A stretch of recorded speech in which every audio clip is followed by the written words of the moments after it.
Hello everyone and welcome back to another episode of Hallowed Be Thy Game. Rin here, and today I have a very special episode for you.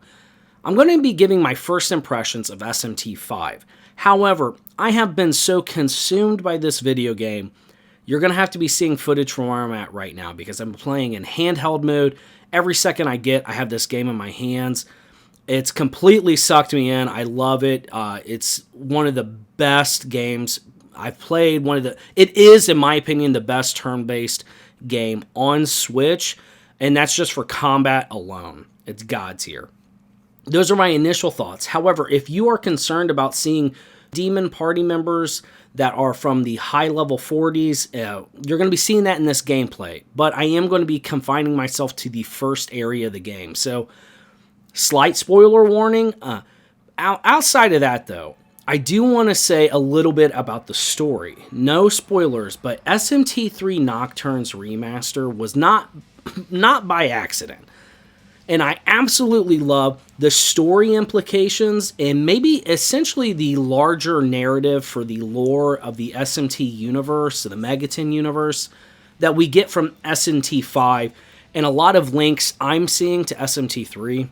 However, as a layperson who's just kind of I've only played Nocturne twice, I haven't delved super deep into the lore.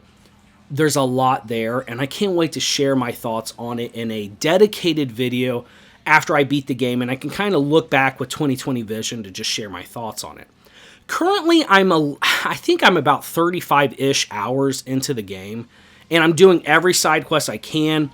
I'm trying to just refine my party. I'm having a blast with it. I'm doing DLC as it becomes available. The demon designs in this game are God tier. The unique casting animations for the Nahobina, which is the main character, and the demons are pristine, on point. There's a lot of care and dedication that comes into this that kind of helps ease the blow of having to wait since 2017 to get deeper into this newest entry in the SMT mainline series.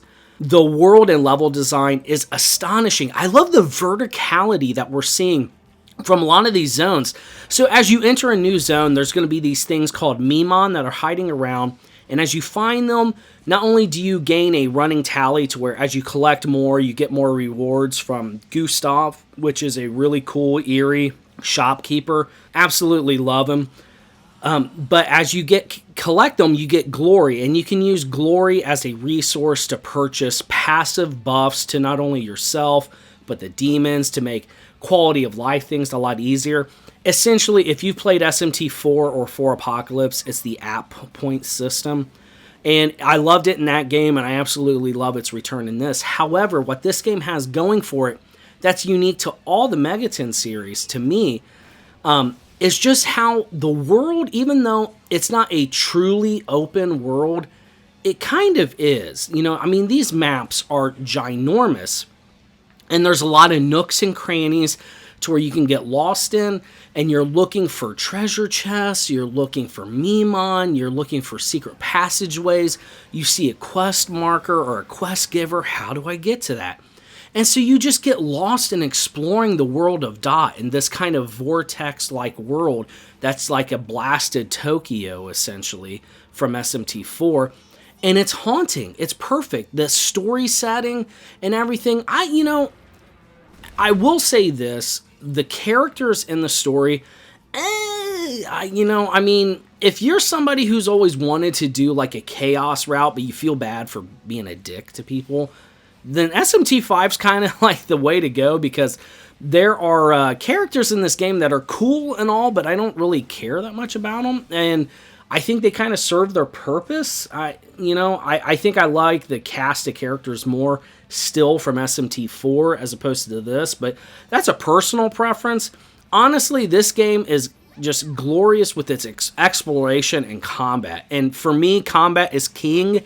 I know a lot of people get sensitive about that, but I think the story is suitable. I'm interested in it, but I'm not going to pretend that it's some like glorious narrative and just character depth and progression that's going to blow you away. I think even Nocturne, despite, the way it approached the story, I think maybe did the characters a little more better and iconic.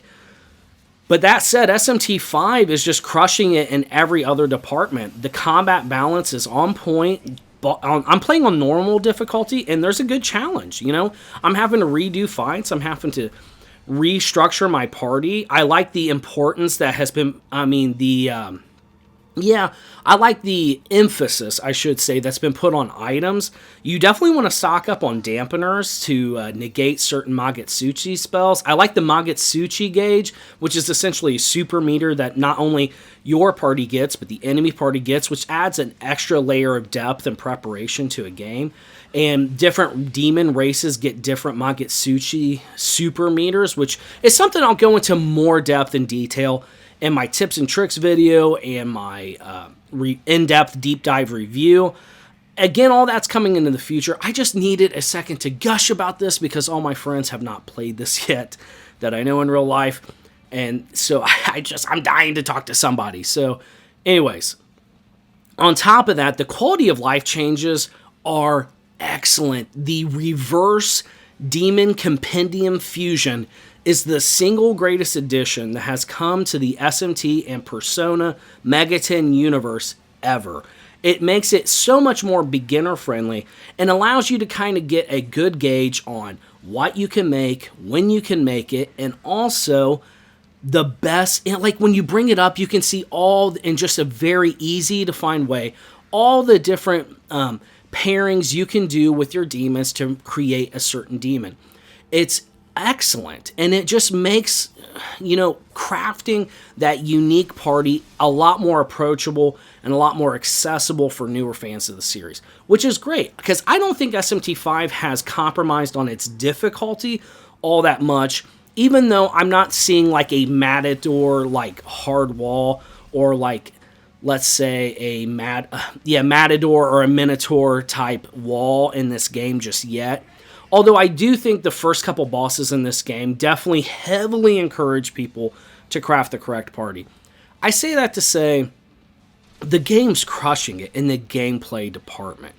In the world building, the art design, the demon design, the new demons that have been added, seeing demons from SMT4 Apocalypse in 3D, God, I love it. I can't get enough of it. Now, these boss designs are extremely iconic and some of my favorite in the whole Megaten shebang. I'm really digging it.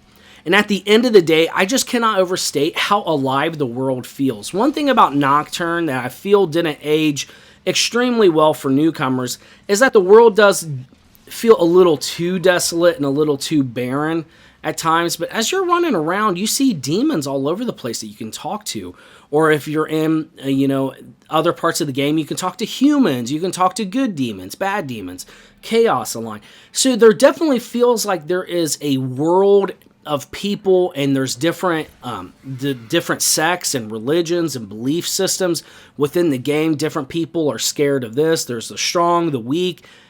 It feels alive. Except it feels alive and populated by demons. So, and this is a game that I feel like the main character, Nahobino, whatever you want to call him, definitely feels less human and more like he is a part of this demonic, this angelic world of gods and demigods. It feels that level of a transition of mankind. I'm all about it. At first when I saw the flowing, beautiful locks of blue hair, I was a little jealous at first. However, now I just think it's friggin' awesome. So I'm loving the lightsaber hand. It's top notch. And again, if I can give a little tip, I definitely have not regretted going a strength route for this game. Just to kind of show you a little bit of what I'm rocking right now. I don't think this will be too spoilery to show you. But I'm kind of keeping a mix of focusing heavily on just boosting my normal attack damage. I think in the beginning, if you're kind of caught between whether you want to do strength or magic, don't go too much higher above like 20-ish vitality, because as you level, you will get a random assignment of 3 stats, and then you can choose definitively where you want one stat to go, which is why my strength's 71, and I'm leaning the way I'm going. As far as miracles and affinities to go, I definitely would always prioritize getting more skills on your demons and more skills on Nahabino. So like the divine and the demon skills, definitely top priority for me. Another tip I want to leave you guys is when you're fusing and recording demons to your compendium, I'd really recommend saving resist elements on your demons as best as you can. It's been really nice when I'm fusing later demons or mid-game level demons, having the option to negate light or dark weaknesses and just continuing to pass those on. And that's just because if you get hit with a light or dark weakness, it can one-shot you. Obviously, though, you're going to hear it everywhere, and it's legit the truth. Buffs and debuffs are king. They're god tier. And I would always make sure you have the ability to lower attack, lower defenses, boost your evasion, boost your damage. These things are never going to be a bad thing to keep constantly in circulation in your party. And a lot of times they're just straight up mandatory for a lot of these end of chapter bosses. I do want to state again that I am going to go into much greater depth with my tips and tricks and the combat system in my in-depth deep dive review. But honestly, I've just put off progressing through this game long enough, so I'm going to get back to it. Now, have you picked up SMT5 yet? What do you think of it? It's one for the history books, in my opinion. Anyways, like this video if you liked it. Thank you so much for subscribing, and I'm going to see you all in DOT next time.